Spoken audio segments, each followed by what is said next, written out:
Hola, bienvenidos a nuestro video educativo. Hoy hablaremos de la importancia de las teorías en la Escuela de Frankfurt, la cual fue fundada en el año 1923, integrada en su mayoría por filósofos alemanes como Adorno, Horkheimer, Marcuse, Habermas, Fromm, entre otros, que ya hablaremos luego.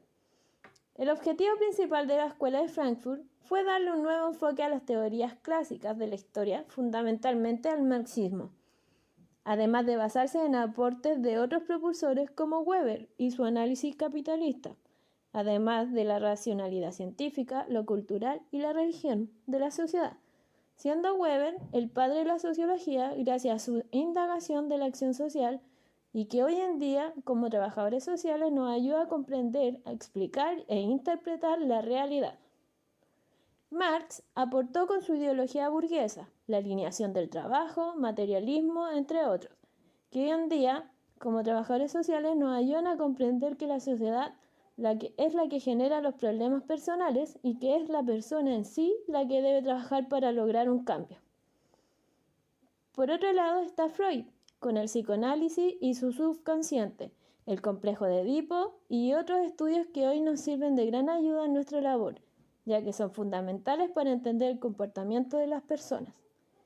La Escuela de Frankfurt, al tomar tales aportes, creó una nueva teoría denominada teoría crítica, la cual se basa en hacer una crítica a la sociedad, buscando ver en profundidad los problemas que le afectan y entregarle explicaciones coherentes a las personas e incluso las herramientas necesarias para construir un nuevo cambio a tal hecho.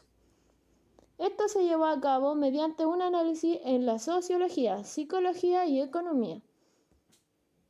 Sociología. Según el trato que conlleva mi convivencia con las demás personas. Psicología. Según el comportamiento de cada persona que afectará de alguna u otra manera a otras personas. Economía. La sociedad afecta al individuo a través de la economía.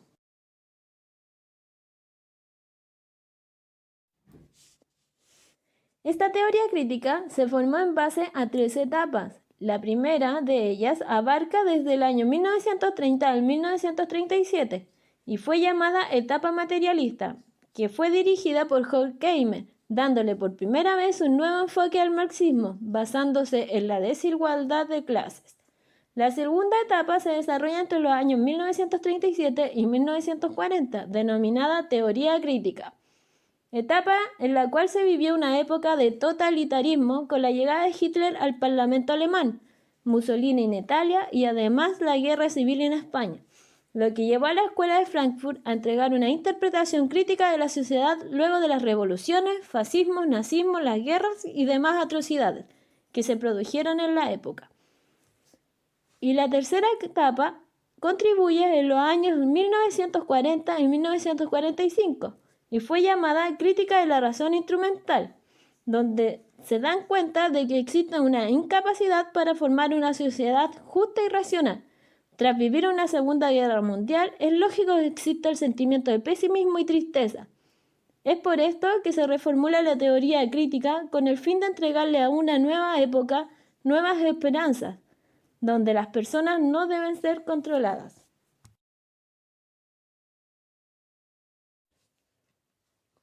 Aparte de los personajes anteriormente nombrados, también hubieron otros exponentes que participaron en la Escuela de Frankfurt y que entregaron conocimientos muy importantes, como Adorno, Horkheimer y Marcuse, que en conjunto estaban en contra de los medios de comunicación, ya que estos estaban a favor de las clases dominantes, manipulando a su favor a las personas, tratando de hacerles creer que vivían en una sociedad justa. Ellos buscaban que las personas fueran capaces de razonar por sí solas y que los demás no influyeran en sus decisiones. Marcuse tiene una mirada de que el ser humano que habla sobre la cosificación, que es cuando se utiliza a las personas, y que solo se acercan a las personas para obtener algo a cambio que los beneficiará. Habermas no comparte mucho la visión pesimista de sus compañeros pensadores. Tiene su propia visión, su propia crítica a la sociedad. Cree que la conciencia es un medio de liberación, que existe una comunicación de manera idónea donde los que actúan en ella tienen el mismo poder racional que todos los participantes. En segundo plano, También tuvieron gran influencia otros personajes tales como Walter Benjamin, Frederick Pollock, Felix Way, Erich Fromm, Leo Lowenthal, entre otros, dando su visión principalmente desde lo económico y lo sociológico. Además de los análisis de las teorías clásicas, en su mayoría la crítica al marxismo anteriormente vista, la Escuela de Frankfurt también enfocó sus estudios en otros conceptos, criticando al positivismo, a la sociología burguesa y a la sociedad moderna. Crítica al positivismo. El positivismo fue criticado por muchas razones. Una de ellas fue que se basaban en un solo método científico fiable, que era la física, lo cual excluyó otras formas de construir el conocimiento y la propia capacidad del hombre de hacerlo. La segunda razón se debió a la forma de referirse al conocimiento como neutral, lo cual excluía los juicios de valor y posturas individuales ante las situaciones. Y la tercera crítica se constituyó debido al propósito del positivismo, que daba lugar al ser humano como un ente pasivo sobre el cual actúan fuerzas naturales, convirtiéndose en seres incapaces de generar cambios.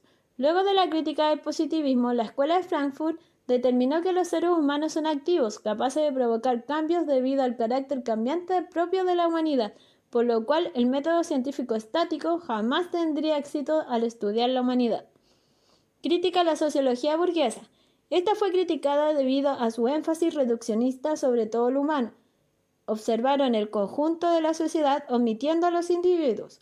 Además, quisieron mostrar la Revolución Francesa como el momento de una sociedad completamente armoniosa en la que el conflicto se encontraba totalmente domesticado.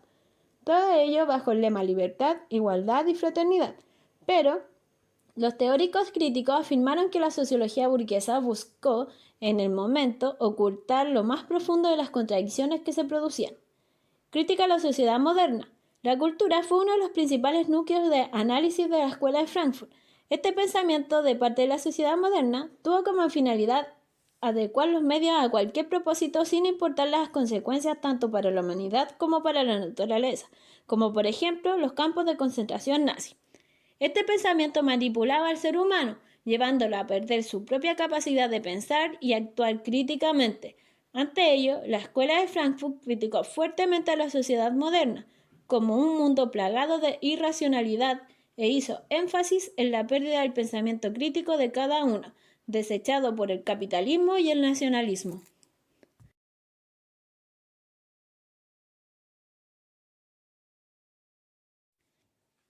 Para finalizar este video, nos gustaría hacer una breve reseña en el aporte que nos ha entregado la Escuela de Frankfurt a nuestra disciplina del trabajo social.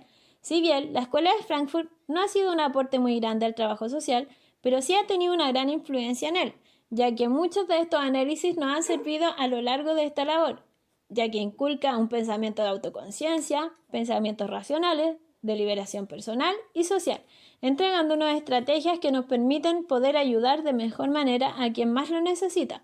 Basándose en esta teoría, podemos enseñar a la gente a tener pensamientos por ellos mismos, a tener una visión más crítica, a no sentirse tan oprimidos por la sociedad en la que están viviendo y a hacer valer sus derechos.